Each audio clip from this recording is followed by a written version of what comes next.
সংবিধান অনুযায়ী সংসদের প্রথম অধিবেশনে ভাষণ দেন রাষ্ট্রপতি। কিন্তু বর্তমান রাষ্ট্রপতি মোহাম্মদ শাহাবুদ্দিনের প্রথম অধিবেশনে ভাষণ দেয়া নিয়ে ছিল অনেকটা ধোঁয়াশা।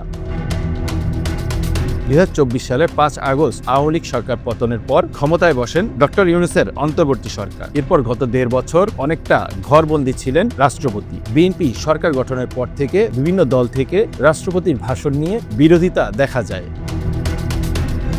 তবে সংসদের প্রথম অধিবেশনে রাষ্ট্রপতি মোহাম্মদ শাহাবুদ্দিন ভাষণ দেবেন কিনা তা স্পষ্ট করে জানিয়ে দিয়েছেন স্বরাষ্ট্রমন্ত্রী সালাউদ্দিন আহমদ। তিনি জানিয়েছেন, সংবিধান অনুসারেই ত্রয়োদশ জাতীয় সংসদের প্রথম অধিবেশনে রাষ্ট্রপতি ভাষণ দেবেন।